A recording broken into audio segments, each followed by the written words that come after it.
Hi, I'm Doug Boles, president of the Indianapolis Motor Speedway. Thank you for listening to Behind the Bricks.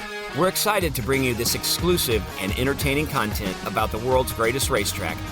Keep listening, and I hope you enjoy this episode.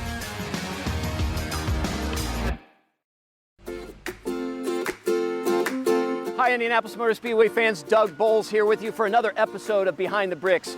I'm standing here outside of Turn 2 of the Oval and right in front of the golf club for our Brickyard Crossing golf course. This used to be a hotel here, and this is where you actually checked into the hotel. It's one of the cool, fun stories Behind the Bricks tries to tell you. So in a minute, we're going to go inside and see some of the things that are still here from 1963 when this building was first built. Obviously, the hotel is no longer here. It was here for about 45 years before it was torn down. Lots of ways to see some cool hotel images, though, especially the 1968 film, Winning, with Paul Newman. You'll see some great video of our hotel when it was here. But let's go in and see what's left over from 1963 that's still here today. Okay, I've just walked in the lobby here of the golf club. This used to be where you would come in to check in at the hotel when the hotel was here, right in this wall. In fact, we've covered it up, but there's still some stuff behind here. Let's go check it out.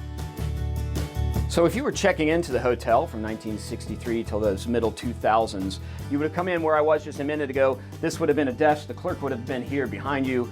You would have gotten your key to your room. Actual keys to the rooms there. Some of those keys are still left here. You might have wanted to leave something in a safe deposit box here at the front desk in case you had something valuable you didn't want to leave in your room. You could leave those right here. And then for a long period of time, if you were coming to the Indianapolis Motor Speedway and you had a friend who might have left you tickets, oftentimes this became will call. During the month of May, people would park in the parking lot, pick up their tickets, and go forward. You know what? In 1964, September 3rd, the Beatles checked in right here to stay at the Indianapolis Motor Speedway for their two shows that they did on September 3rd at the State Fairground here in 1964. So that mail slot leads to a room on the back side of that check-in desk. That mail slot was for the cash when you decided you were going to check in. Didn't take credit cards back in the day, and then we used Bob's safe. Would have put the cash in here, and then when it was time, the accountants would have come, taken the cash out, and checked it. Bob, been around for a long time, doesn't even have an area code on his number to get his help anymore.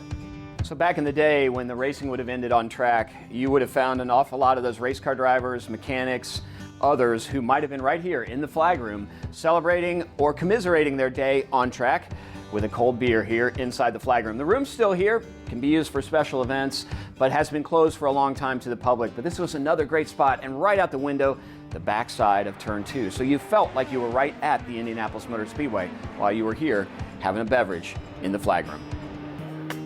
Another area that people really aren't aware of here at the Indianapolis Motor Speedway Golf Club area is this little back stairway. So there's a back stairway in the building that was built here in 1963, and there's actually an elevator here as well that takes you to where we're going. But Tony Hallman built for himself an apartment that was here at the golf club that he used when he was here in town, gave him a place where he could take care of friends and family. For a long time, it sat as it was when Tony Hallman purchased the Speedway and lived here and worked here. We are right now in the process of making some changes to it, but come on in, let's check it out.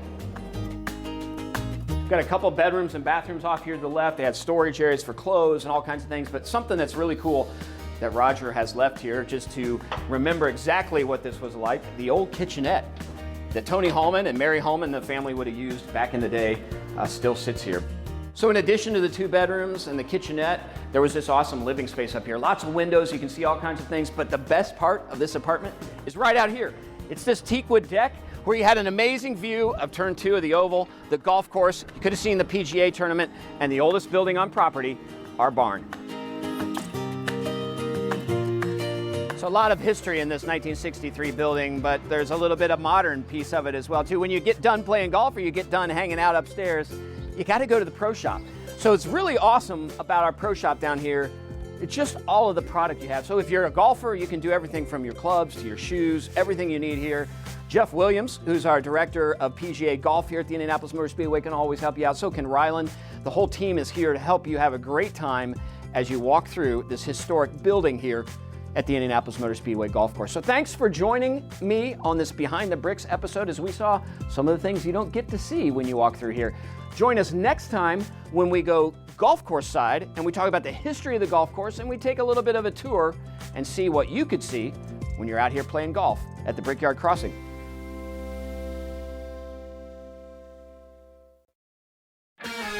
Thank you, fans, for listening to this episode of Behind the Bricks. We look forward to bringing you more exciting content about the Indianapolis Motor Speedway soon.